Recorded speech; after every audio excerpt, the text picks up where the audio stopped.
நெற்றிக்கண் வலையொலி உறவுகளுக்கு வணக்கம். இன்றைய அரசியல் உரையாடலுக்காக நம்முடன் இணைந்திருப்பவர் அன்பு அண்ணன் திரு கேப்ரியல் அவர்கள். வாருங்கள், அவருடன் பேசலாம். அண்ணே வணக்கம். வணக்கம். திமுக காங்கிரஸ் கூட்டணி தொடர்பாக இரண்டாம் கட்ட பேச்சுவார்த்தை இப்ப நடந்துகிட்டு இருக்கு. நீங்க அதையெல்லாம் பார்த்துக்கிட்டு இருக்கிறீங்களா? என்ன நினைக்கிறீங்க? இவங்க பண்ற டிராமாவோட லெவல் பாருங்களேன். டிராமான்றீங்களா? ஒரு 4.5 வருஷமா வாயே திறக்காம சைலண்டா இருந்த காங்கிரஸ் பார்ட்டி எலெக்ஷன் கிட்ட வரும்போது திமுக மேல இவ்வளவு அழுத்தம் போடுறாங்க. அப்ப காங்கிரஸ் பார்ட்டிக்கு திமுக மேல இவ்வளவு அழுத்தம் போடுறதுக்கான ஸ்ட்ரென்த் இருக்கு. இவ்வளவு பெரிய பலம் இருந்தும் மக்கள் பிரச்சனைகள்லாம் வரும்போது எந்த ஒரு மக்கள் பிரச்சனையும் மையமா வச்சு அவங்க திமுக மேல அழுத்தம் போடல. ஏகப்பட்ட பிரச்சனைகள் இருக்கு, ஏகப்பட்ட பிரச்சனைகள் வந்திருக்கு. அதெல்லாம் வரும்போது திமுக மேல இந்த மாதிரியான அழுத்தம் எல்லாம் போடல. அவங்க எப்போ அழுத்தம் போடுறாங்க? அவங்களுக்கு சீட்ஸ் வேணும், அவங்களுக்கு அதிகாரம் வேணும்ன்ற போது மட்டும் இந்த அழுத்தம் போடுறாங்க. சோ மக்களை பத்தி எனக்கு கவலையே கிடையாது, மக்களுக்காக நான் எந்த வேலையும் பார்க்க மாட்டேன், எனக்கு அதிகாரம் வேணும், அதிகப்படியான அதிகாரம் வேணும், அதுக்காக மட்டும்தான் நான் அழுத்தம் போடுவேன் அப்படின்ற மாதிரி. எவ்வளவு அருவருப்பா இருக்கு பாருங்க. ஒரு 2 மாசமா சண்டை போட்டுக்கிட்டே இருக்காங்க. இது வரைக்கும் நீங்க இந்த மாதிரியான தொடர்ச்சியான அழுத்தத்தை திமுக மேல ஒரு காலமும் போட்டது கிடையாது, இஷ்யூ பேஸ்டா. ஆனா உங்க தேவைக்கு மட்டும் நீங்க இஷ்யூஸ் எதுவுமே இல்லாம உங்க தேவையை மட்டுமே மையமா வச்சு திமுக மேல அழுத்தம் போடுறீங்க. சோ அது ஒரு அபத்தமான ஒரு விஷயம் இப்ப நடந்துட்டு இருக்குது. 2வது பேச்சுவார்த்தைகள் நடந்துட்டு இருக்கு. இன்னமும் என்னோட நம்பிக்கை என்னன்னா அந்த அலைன்ஸ் உடையாது அப்படின்ற மாதிரி தான் பாக்குறேன். அலைன்ஸ் உடையறதுக்கு வாய்ப்பு கம்மின்னு தான் பாக்குறேன். எதை பேஸ் பண்ணி அப்படின்னு நான் சொல்றேன்னா, அலைன்ஸ் உடையறதால காங்கிரஸுக்கு என்ன லாபம்? தாவேக்காவோட நீங்க கூட்டணி வைக்கலாம், உங்களோட ஓட் ஷேரை இம்ப்ரூவ் பண்ணலாம், ஆனா உங்களுக்கு சீட்ஸ் எதுவுமே கிடைக்காது. ஆனா நீங்க திமுகவோட அலையன்ஸ் வச்சீங்கன்னா உங்களுக்கு என்ன லாபம்? 20 சீட்ஸ் மினிமம். சரி, 15 to 20 சீட்ஸ் வச்சுக்கோமே. வின்னிங் சீட்ஸா 15ல இருந்து 20 வரதுக்கான வாய்ப்பு இருக்கு. ஆனா நீங்க அலையன்ஸ் திமுகவோட வைக்காம இருந்தீங்கன்னா, ஒண்ணு நீங்க தோப்பீங்க, 2வது பாஜகவுக்கு ரூட்டை கிளியர் பண்ணி கொடுப்பீங்க. ஆமா. சோ அதுதான் அது காங்கிரஸுக்கு மிகப்பெரிய சிக்கலா இருக்கும். முடிஞ்ச அளவுக்கு எல்லா இடத்துலயுமே பாஜகவை கண்ட்ரோல் வைக்கணும் அப்படின்றதுதான் காங்கிரஸோட பிரதான நோக்கம். ஏன்னா ஒரு நேஷனல் பார்ட்டி. ஆனா நீங்க தமிழ்நாட்டுக்கு பாஜகவுக்கு தமிழ்நாட்டுல டோர் ஓபன் பண்ணி கொடுத்துருவீங்க. அதையும் காங்கிரஸ் பார்ட்டி விரும்பாது. அதனால திமுக கூட்டணியை உடைப்பதால காங்கிரஸுக்கு ஒரு லாபமும் கிடையாது. ஆனா அதெல்லாம் தாண்டி காங்கிரஸ் பார்ட்டி இவ்வளவு அழுத்தம் திமுக மேல போடுறாங்கன்னா ஏதோ ஒரு சந்தேகம் இருக்கு காங்கிரஸ் பார்ட்டிக்கு. திமுக யாரு மேல? திமுக மேல. என்னோட பார்வை தான், இவங்களுக்கு ஏதோ ஒரு பிரச்சனை இருக்கு. ஏன்னா இப்ப திமுகவை பொறுத்தளவுல சென்டர்ல ஸ்ட்ராங்கான ஒரு பார்ட்டி இருந்ததுன்னா திமுகவால வாழாட்ட முடியாது. திமுகவுக்கு ரோலே இருக்காது, குவாய்ட்டா ஓரமா உட்கார வச்சு வேடிக்கை தான் பார்க்கணும் திமுக. காங்கிரஸ் பார்ட்டி சென்டர்ல ரொம்ப ஸ்ட்ராங்கா இருந்தப்ப திமுகவுக்கு பெருசா ரோல்லாம் இல்ல, குவாய்ட்டா இங்க உட்கார்ந்துதான் அரசியல் பண்ணுன்ற சூழல் இருந்தது. ஆனா காங்கிரஸ் பார்ட்டி சென்டர்ல வீக் ஆகும் போது என்னாச்சு? UPA 1 and 2ல இவங்க போய் பேக்கப் பண்ணாங்க, இவங்களுக்கு தேவையானதை வாங்கிக்கிட்டாங்க. மத்தியில இருக்கக்கூடிய அந்த கட்சிக்கு திமுகவோட தேவை ஏற்படும் போது திமுக முடிஞ்ச அளவுக்கு உறிஞ்சு எடுத்துருவாங்க அவங்கள. அப்பதான் திமுகவோட ஃபுல் ஃபோர்ஸ்ல திமுக ஆக்டிவா இருப்பாங்க அந்த டைம்ல. நான் எப்படி யோசிக்கிறேன்னா, அந்த மாதிரியான ஒரு காலகட்டம் பிஜேபிக்கும் சீக்கிரம் வருதுன்னு நான் பாக்குறேன். ஏன்னா பிஜேபியை பொறுத்தளவுல ஃபர்ஸ்ட் எலெக்ஷன்ல ஜெயிக்கிறாங்க 2014ல, 19ல ஸ்வீப் பண்றாங்க, அவங்க பீக்ல இருக்காங்க. 24ல ஸ்லோ டவுன் ஆயிட்டாங்க.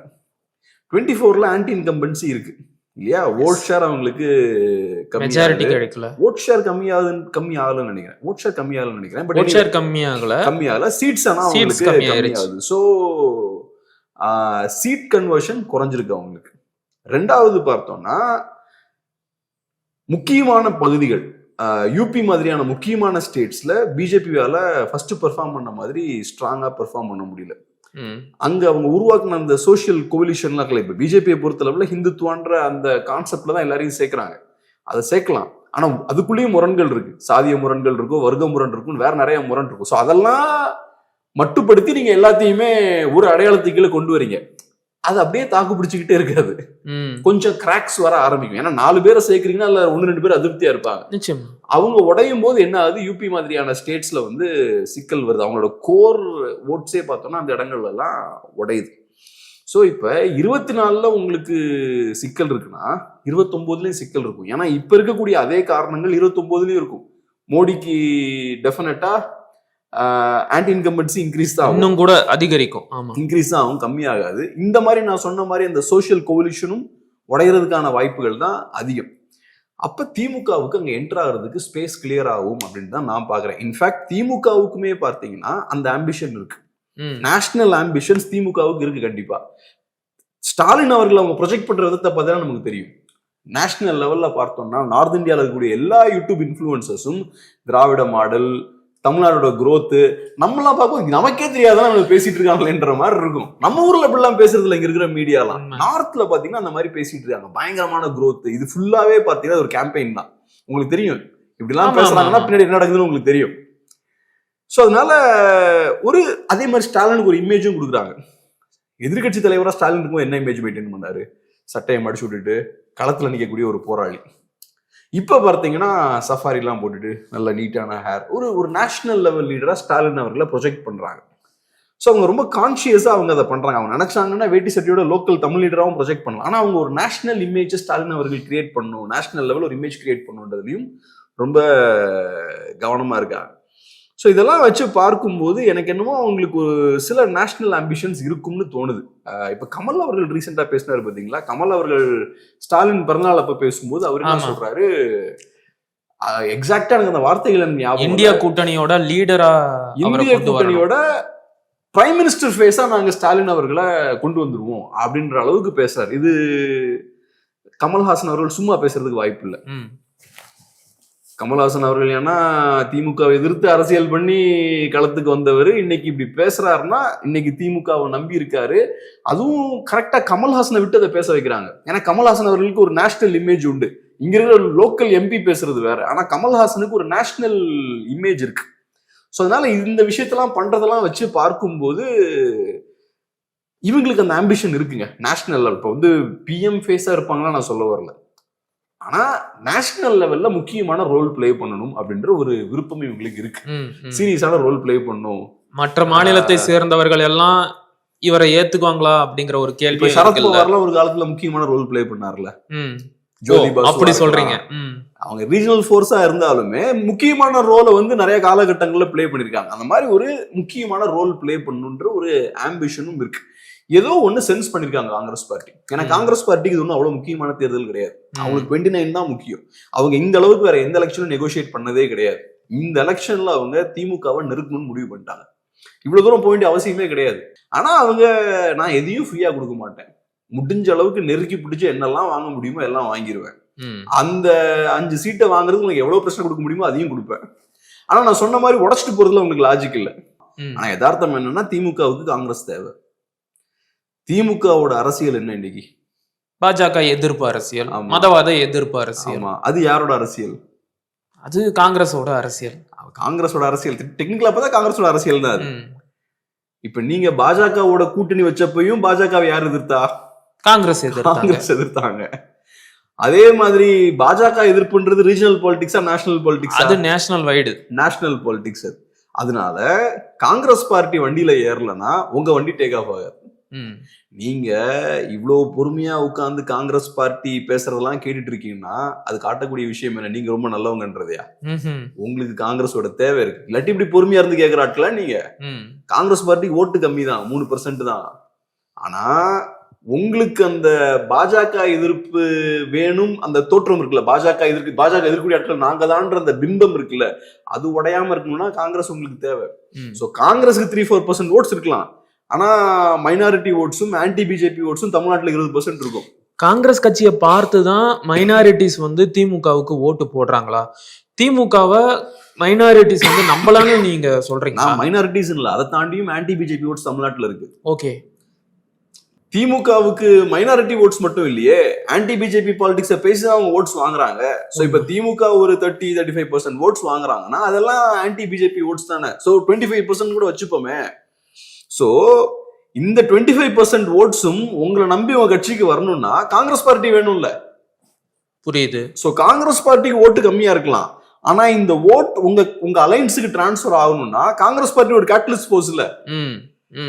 சோ நீங்க இந்தியா அலைன்ஸ்ல இருக்கணும், காங்கிரஸ் பார்ட்டியோட நீங்க கூட்டணியில இருக்கணும். அது இல்லைன்னா உங்களுக்கு இந்த ஓட்ஸை டைவர்ட் பண்ணி உள்ள கொண்டு வர முடியாது. அதனாலதான் நீங்களும் குவைட்டா இருக்கீங்க. உங்களுக்கு தெரியும் உங்களை விட பாஜக எதிர்ப்புல காங்கிரஸ் பார்ட்டி கமிட்மெண்ட் உண்டு. அதனாலதான் நீங்க கூட்டணி வச்சப்போ அவங்க பாஜக எதிர்த்தாங்க. இந்தியால யார் வேணாலும் பாஜகவோட கூட்டணிக்கு போகலாம், காங்கிரஸ் பார்ட்டி போகாது, கம்யூனிஸ்டும் போகாது. கம்யூனிஸ்டுகள் கூட எனக்கு தெரியல, ஆனா காங்கிரஸ் பார்ட்டி போகாதுன்னு நான் சொல்லுவேன். ஏன்னா மெயினான ஒரு நேஷனல் லெவல்ல மெயினான அப்போசிஷனா இருக்காங்க, அவங்களால போக முடியாது. அதனால இது மக்களுக்கும் தெரியும். நீங்க பாஜகவை எதிர்க்கணும், நேஷனல் லெவல்ல தான் பாஜக எதிர்த்து ஆகணும். லோக்கல்ல பாஜகவை எதிர்த்துட்டு நேஷனல் லெவல்ல இந்தியா அலையன்ஸோட சேர மாட்டாங்கன்னா அது செல்லுபடி ஆகாது.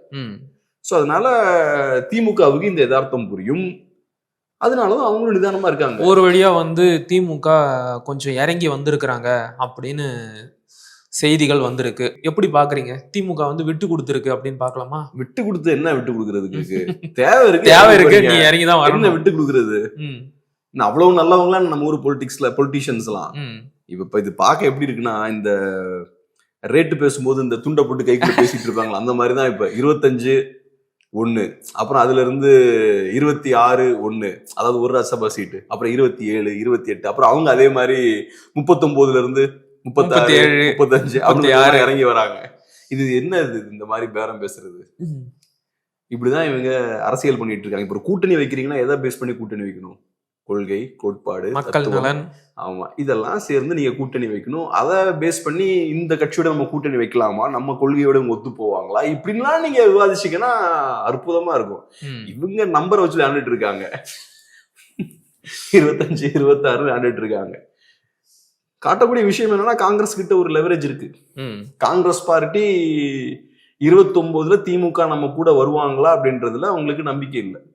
அதனால இப்பவே நாம திமுகவை உறிஞ்சிடலான்னு பாக்குறாங்க. திமுகவுக்கு நம்ம ஒரு விஷயத்த கொடுக்குறோம்னா அதுக்கு ஈக்குவலா வேற விஷயத்த அவங்க இருந்து பிடிங்கிடணும்னு பாக்குறாங்க. நம்ம ஒன்று டெலிவர் பண்றோம்னா அதுக்கு ஈக்குவலா வேற ஒண்ணு நம்ம வாங்கிடுவோம். அது சீட்ஸா இருக்கலாம், எம்பி சீட்ஸா இருக்கலாம், ஏதோ ஒண்ணு. இவங்களுக்கு எதுவும் ஃப்ரீயா பண்ணக்கூடாது, அதுக்கேற்ற டேமேஜையும் கொடுத்துதான் ஆகணும். புரியுது. ஈஸியா எதையும் கொடுத்துடக்கூடாது அப்படின்றதுல தெளிவா இருக்காங்க. ஏன்னா இப்ப நான் பார்த்த அளவுல தமிழ்நாடு லோக்கல் காங்கிரஸ் லீடர்ஸுக்கு எந்த பிரச்சனையும் கிடையாது. இது ராகுலோட ஆசீர்வாதத்தோட நடந்துட்டு இருக்குது. கரெக்டா சொன்னீங்க. நானும் அந்த இடத்துக்கு தான் வரேன். தலைவர் மேல உட்கார்ந்து ஏதோ ஒண்ணு பண்ணிட்டு இருக்காரு. ஆமா, ராகுலும் கொஞ்சம் கூட விட்டு கொடுக்குற மாதிரி தெரியல. ராகுலும் சரி, தமிழ்நாட்டோட காங்கிரஸ் மேலிட பொறுப்பாளர் கிரிஷ் சோடங்கரும் என்ன சொல்றாங்க அப்படின்னா, நாங்க இந்த முறை உறுதியா இருக்கிறோம், நாங்க கொஞ்சம் கூட விட்டு கொடுக்க மாட்டோம், எங்களுக்கு 39+ வேணும் அப்படின்னு சொல்றாங்க. அதே நேரத்துல காங்கிரஸ் கட்சியில இருக்கிற இன்னொரு பிரிவு, நாம திமுக கூட இருக்கிறது தான் பாதுகாப்பு, அப்பதான் நம்மளால குறைந்தபட்ச வெற்றியை பெற முடியும் அப்படிங்கறதுலயும் அவங்க உறுதியா இருக்கிறாங்க. இந்த 2 பேருக்கும் நடக்கிற போட்டா போட்டியில நடுவுல இன்னொருத்தரும் வந்துட்டாரு. நீங்க வாங்க, நான் எவ்வளவு சீட்டு வேணும்னாலும் கொடுக்குறேன் அப்படின்னு ஒருத்தர் சொல்றாரு, விஜய். சோ அந்த பக்கம் போறதுக்கான யோசனையை மனசுல வச்சுக்கிட்டு தான் காங்கிரஸ் கட்சி இவ்வளவும் செய்யறாங்களா? நான் ஒண்ணு சொல்றேங்க, காங்கிரஸ் பார்ட்டி அங்க போகணும்னு நினைச்சா கூட தாவேகா அதுக்கு ரெடியா இருக்க மாட்டாங்க. நாஞ்சில் சம்பத்து ஒரு தேசிய கட்சி, ஒரு மாநில கட்சி அங்க கூட கூட்டணிக்கு வர தயாரா இருக்கிறாங்க அப்படின்னு சொல்லியிருக்காங்க. நாஞ்சில் சம்பத் அலையன்ஸ் ஃபார்ம் பண்ண போறாரு. இதுக்கு முன்னாடி எத்தனை கட்சியில இருந்து இங்க வந்திருக்காரு. விஜய்க்கு ரொம்பவும் பிடிச்ச ஒரு பேச்சாளர். அவ்வளவுதான், அவர் ஒரு பேச்சாளர், அவர் பிடிக்குது, நல்லா காமெடியா பேசுவாரு, ஜாலியா சிரிச்சுட்டு போலாம், அவ்வளவுதான்.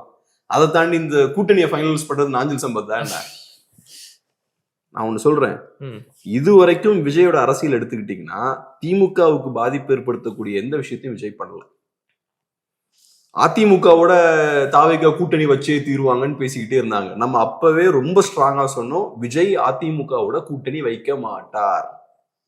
விஜய் நிஜமாவே ஒரு திமுக எதிர்ப்பு கட்சியா இருந்தா கண்ணை மூடிட்டு கூட்டணி வச்சிருக்கலாம், ஆனா அவர் வைக்கல. அதான் கான்பிடண்டா அப்பயே சொல்லிட்டு இருந்தோம் நம்ம. அது காரணம் என்னன்னா, நமக்கு தெரியும் விஜயோட செயல்பாடுகளை பார்க்கும்போது, விஜய் அரசியலை கையாளும் விதத்தை பார்க்கும்போது திமுகவுக்கு எதிரான எந்த விஷயத்தையும் அவர் பண்ண மாட்டார். அதிமுகவோட கூட்டணி வச்சிருந்தாருன்னா கேமே மாறி இருக்கும். கண்டிப்பா திமுக 100% வைப் அவுட் ஆயிருக்கும். ஆனா நான் அப்பவே சொன்னேன் அது நடக்காதுன்னு. இங்கேயும் நான் சொல்றேன், காங்கிரஸ் உள்ள வரேன்னு சொன்னாலும் தாவேக்கா அதுக்கு ரெடியா இருக்காது. இன்ஃபேக்ட் நல்லா கவனிச்சீங்கன்னா தாவேக்கா சைட்ல அதுக்கான எந்த அறிகுறியும் இல்லை. ஒரே ஒரு தடவை இல்ல, நீங்க எப்படி இல்ல, ஒரே ஒரு தடவை ஃபெலிக்ஸ் ஜெரால்ட் மட்டும் அதை பத்தி பேசினார். நான் எப்படி பாக்குறேன்னா, அது அவர் கொஞ்சம் அவசரப்பட்டு பேசிட்டாருன்னா பாக்குறேன். அப்பதான் அவர் கரெக்டா நேஷனல் ஸ்போக்ஸ் பர்சனா போய் பதவி ஏற்றாரு. அவரு கொஞ்சம் கேஷுவலா சில விஷயங்களை பேசினதான் நான் பாக்குறேன். அவர் ஒரு யூடியூபர் ஸ்டைல அங்க பேசியிருப்பாரு. அந்த ஒரு சின்ன ஒரு பைட் தான் ஏஎன்ஐல. டிவிகே சைட்ல இருந்து அவங்க பாசிட்டிவா இதுக்கு ரெஸ்பாண்ட் பண்ணல. இல்ல அதைத்தான் கேக்குறேன். அதை எப்படி சொல்றீங்க? நேற்றைக்கு முன்தினமோ ராகுல் காந்தி ஹைதராபாத் வந்திருக்கிறாரு. தாவேகாவில இருந்து ஆதவ் அர்ஜுனாவும் அங்க போனதா செய்திகள் வருது. சோ நான் சிம்பிளா கேக்குறேன், இப்ப இபிஎஸ்க்கு தாவேகாவோட கூட்டணி வைக்கணும்ன்ற ஆசை இருந்தது. இபிஎஸ் என்னெல்லாம் பண்ணாரு? அவங்களுக்கு இறங்கி போய் கரூர் இஷ்யூல சப்போர்ட்லாம் பண்ணாரு.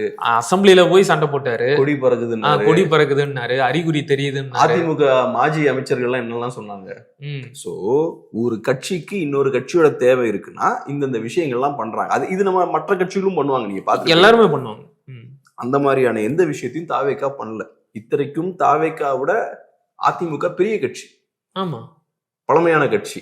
ஆனாலும் அவங்க இந்த விஷயங்கள்லாம் பண்றாங்க. தாவேகாவை பொறுத்தளவுல எதுவும் பண்ணாம குவைட்டா இருக்காங்க. உங்களுக்கு காங்கிரஸ் வேணும்னா, உங்களுக்கு திமுகவுக்கு டேமேஜ் ஏற்படுத்தணும்னா நீங்க சும்மா ஏதாவது பேசிக்கிட்டே இருக்கலாம். இதுல ஒன்னும் அசிங்கம் கூட கிடையாது. இப்ப அதிமுக இறங்கி வந்தாங்கன்னா அவங்களுக்கு அது அவமானம்.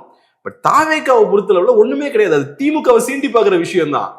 காங்கிரஸுக்கு நாங்க ஓப்பனா ரெடியா இருக்கோம் நீங்க சொன்னீங்கன்னா அது திமுகவுக்கு பெரிய டேமேஜ் ஏற்படுத்தக்கூடிய விஷயம். அதை கூட சேவை நீங்க உட்காந்து ஓரமா உட்காந்து வேடிக்கை தானே பாத்துட்டு இருக்கீங்க. ஏன் அதை பண்ண மாட்டேங்கிறீங்க? இல்ல திரைமறைவுல பேச்சுவார்த்தை கூட நடக்கலன்னு சொல்றீங்களா? எல்லாம் பேச்சுவார்த்தை நடக்கட்டுங்க. ஓப்பனா சொல்றது உங்களுக்கு என்ன பிரச்சனை? காங்கிரஸுக்கு சொல்ல முடியாது. காங்கிரஸ் திமுகவோட கூட்டணியில் இருக்காங்க. தாவேகாவுக்கு என்ன பிரச்சனை இருக்கு சொல்லட்டும். நாங்க ரெடிங்க. காங்கிரஸ் பார்ட்டி தான் நாங்க ரெடி. அதிமுக அப்படி சொன்னாங்கல்ல, நாங்க வெயிட்டிங். பிஜேபி காரங்க சொன்னாங்க தாவேகாவுக்கு நாங்க ரெடியா இருக்கோம். வந்தா ஆனந்தி சீனிவாசன் எல்லாம் வெளிப்படையா அறிவிச்சாங்க, ஒரு மிகப்பெரிய கட்சி நம்ம கூட வந்து சேர போகுது. தாவேகாவை தான் சொன்னாங்க. தாவேகானே சொல்றாங்க, சிலவங்க சொன்னாங்களே பேரை சொல்லியே நாங்க ரெடியா இருக்கோம். தாவேகா சொல்லாமே, டோர் ஓப்பனா இருக்கு, வந்து சேரதான். சில நாட்களுக்கு முன்னாடி அதையும் தான் அறிவிச்சாங்களே. யாரு? 70 சீட்டு துணை முதலமைச்சர் பதவியை தரோம், காங்கிரஸ் கட்சி சீக்கிரமா ஒரு முடிவை சொல்லட்டும்னு தாவேகா தரப்புல இருந்து அறிவிச்சாங்களே. யாரு சொன்னா? அவங்க கட்சி தரப்புல இருந்து தான் செய்திகள் வந்துச்சு. பர்சனா கேக்குறீங்களா? அப்படி யாரும் வரல. அபிஷியலான நியூஸ் தான் நான் கேக்குறேன். இல்ல. ஏன்னா இந்த ரூமர்ஸை வெளியே கசிய விட்டுட்டு எதையாவது பேச்சு நடத்திட்டு இருக்கிறதுல தாவேகா பெரிய கில்லாடிங்க. ஏன்னா அவங்கள பொறுத்தளவுல ஆக்கப்பூர்வமான செயல்களில் ஈடுபட்டு பேசு பொருள் அவங்களால இருக்க முடியாது. அதனால ஏதாவது இந்த கூட்டணி அந்த கூட்டணி ரூமர்ஸ் எல்லாம் போய்கிட்டு இருக்கும். அதிமுகவுக்கும் தாவேகாவுக்கும் இடையே கூட்டணி இருக்குன்ற சூழல் இருக்கும் போதும் ரூமர்ஸ் இந்த மாதிரி நிறைய போயிட்டு இருக்கும். அவங்க ஸ்டாப் பண்ணல, அதை அலோவ் பண்ணாங்க. நடக்கட்டும் அலோவ் பண்ணாங்க. அதுக்கப்புறம் ஒரு பாயிண்ட்ல பட்டுன்னு விஜய் எடுத்தது அதிமுக அட்டாக் பண்ணாரு. அப்பதான் இந்த ரூமர்ஸ் கம்ப்ளீட்டா முடிவுக்கு வருது. சோ இவங்க ரூமர்ஸ் ஸ்ப்ரெட் ஆகிறத தாவேகா என்னைக்குமே விரும்புவாங்க. நான் கேட்கறது சிம்பிள்ங்க, உங்களுக்கு கூட்டணி வேணும் தானே? வேணும். ஒரு கூட்டணி அமைஞ்சா உங்களுக்கு லாபம் தானே? அதுக்கான நடவடிக்கைகளை எடுக்க மாட்டேங்கிறீங்க. எனக்கு வேணும்ன்ற இடத்துல நீங்க ஏன் இல்ல? நீங்க குவைட்டா உள்ள உட்காந்து வேடிக்கை எல்லாம் பாத்துட்டீங்க. ஒருவேளை நான் வெளிப்படையா அறிவிச்சா கூட்டணிக்காக அலைஞ்சுக்கிட்டே இருக்கிறாங்க அப்படிங்கிற ஒரு விமர்சனங்கள் வருமோ என்ற தயக்கத்தினால கூட இவங்க அமைதியா இருக்காங்க. நான் சொல்றேன், இப்ப அந்த சிக்கல் அதிமுகவுக்கு வரும். தாவேகாவுக்கு அந்த சிக்கல் என்ன வர வேண்டி இருக்கு? ஏன்னா காங்கிரஸ் பார்ட்டி பழம்பெரும் கட்சி இந்தியாலேயே. நீங்க சொல்ல வேண்டியது சிம்பிள், காங்கிரஸ் பார்ட்டி ஒரு ரெஸ்பெக்டபிளான பார்ட்டி, நேஷனல் லெவல்ல பிஜேபி எதிர்க்கக்கூடிய பார்ட்டி. கொள்கை ரீதியா எங்களுக்கும் காங்கிரஸுக்கும் ஒரு பிரச்சனையுமே இல்லை. ஆனாலும் நாங்க அதனால எங்களுக்கும் அவங்களுக்கும் நல்லா பொருந்திதான் போகுது. காங்கிரஸ் பொறுத்தளவுல அவங்க கூட்டணி வைக்கணும்னு நினைச்சாங்கன்னா நாங்க என்னைக்கும் ரெடியா தான் இருக்கோம், நம்ம பேசுறதுக்கு நாங்க ரெடியா தான் இருக்கோம். இவ்வளவுதானே நீங்க சொல்லணும். ஆனா நீங்க அந்த அளவுக்கு கூட எதுவுமே பேசலையே. சோ நான் பாக்குற வரைக்கும் என்னன்னா தாவேக்கு அதுக்கு ரெடியா இருக்காங்கன்னு நான் பாக்கல. இது காங்கிரஸுக்கும் தெரியும். காங்கிரஸ் ஒன்னும் முட்டாள்கள் எல்லாம் கிடையாது, அவங்களுக்கும் தெரியும். ஆனா காங்கிரஸை பொறுத்தளவு தாவேக்காவை அவங்க ஒரு லெவரேஜா தான் யூஸ் பண்றாங்க. ஏன்னா தாவேக்காவால அவங்களுக்கு 10 பைசா பிரோஜனம் தெரியும். தாவேக்காவோட நீ கூட்டணி வச்சீங்கன்னா 0 சீட்ஸ் தான் கிடைக்கும். அதனால காங்கிரஸ் பார்ட்டி தாவேக்காவை சீரியஸா எடுத்து அவங்க தாவேக்காவை பத்தி பேசலாம். அவங்க திமுகவுக்கு குடைச்சல் கொடுக்கறதுக்கு பப்ளிக்ல ஒரு பெர்செப்ஷன் கிரியேட் பண்றதுதான் தாவேக்காவை யூஸ் பண்றாங்க. ஏன்னா காங்கிரஸ் பார்ட்டிக்கு தெரியும் தாவேக்கா கூட சேர்ந்தா ஒரு பிரோஜனமும் இல்லைன்னு. சோ அதனால காங்கிரஸ் பார்ட்டியை பொறுத்தளவுல அவங்களுக்கு வேற ஆப்ஷன் கிடையாது. தாவேக்கால ஒரு ஆப்ஷனே கிடையாது. காங்கிரஸ் பார்ட்டி இப்ப ஆக்சுவலா எதை லெவரேஜா யூஸ் பண்றாங்கன்னா தாவேக்காவை கிடையாது. கூட்டணி அனௌன்ஸ் பண்ணாம நாட்கள் தள்ளி போயிட்டே இருக்குன்னு வச்சுக்கோங்க, பிரச்சனைகள் அது கிரியேட் பண்ணிக்கிட்டே இருக்கும் நியூஸ்ல. அது திமுகவுக்கு நெகட்டிவ் இம்பாக்டை ஏற்படுத்தும். திமுக கூட்டணி பலவீனமா இருக்குன்ற தோற்றத்தை ஏற்படுத்தும். காங்கிரஸ் பார்ட்டி அதை தான் லெவரேஜா யூஸ் பண்றாங்க.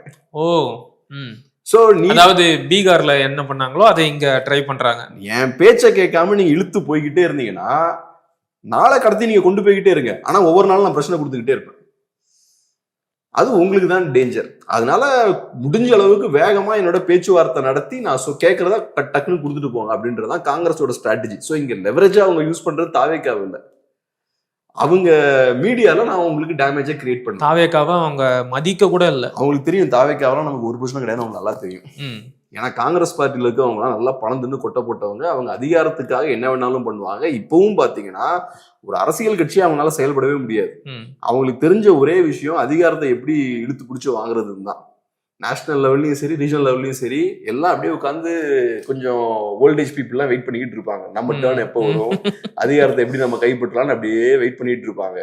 ஸோ அப்படி இருக்கும்போது ஆக்டிவிசம் அவங்களுக்கு பண்ண முடியாது, கேம்பெயின் அவங்களுக்கு பண்ண முடியாது, ஆக்கப்பூர்வமான அரசியல் பண்ண முடியாது.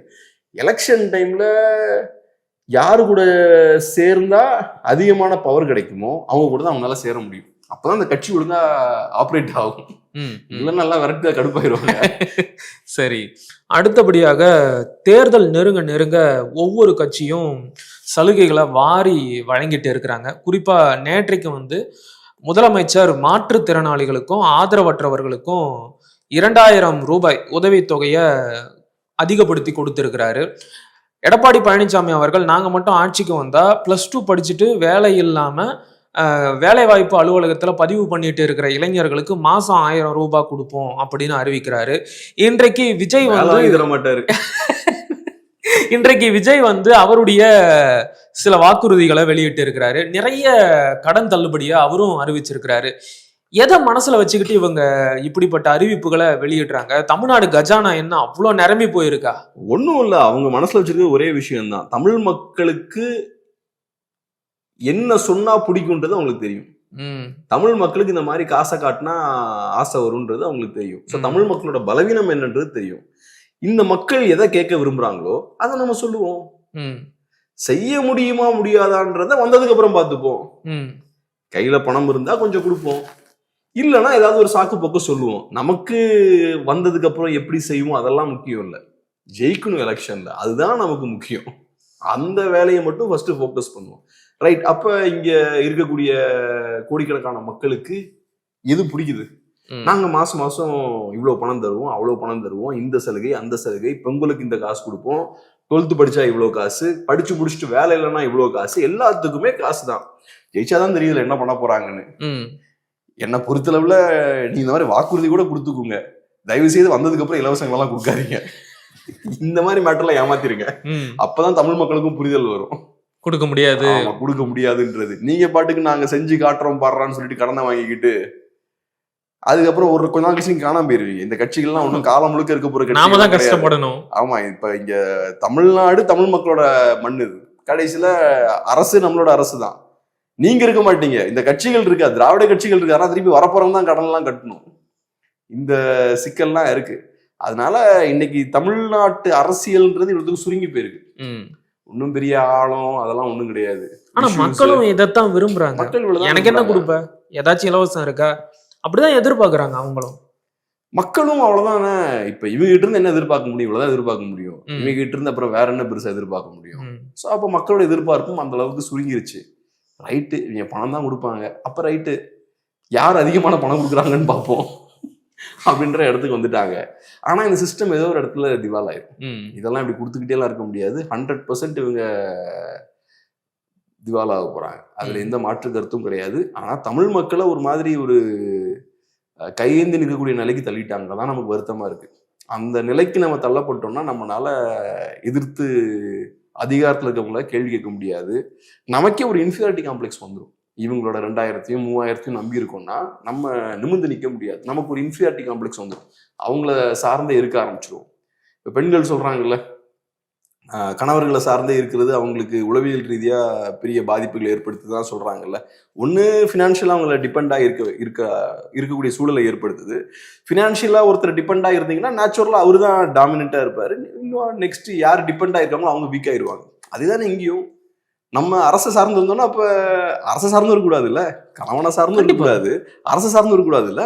அந்த இடத்துல மக்களாகிய நாம வீக் ஆயிரும். ஆமா, நான் சுயமா இருக்கணும். அரசு சார்ந்து இருந்தேன்னா அப்புறம் லோக்கல் கவுன்சிலரும் எம்எல்ஏவும் இப்படி நடப்பாங்க. அதான் நம்ம ஊர்ல இவங்க எல்லாம் இப்படி நடந்துட்டு இருக்காங்க, நம்ம இப்படி இருக்கோம். ஆனா யார் அப்படி இருக்கணும்? நம்ம தான் அப்படி இருக்கணும். வந்துகிட்டு என்ன எல்லாரும் லிப்ஸ்டிக் எல்லாம் போட்டீங்களான்றாங்க.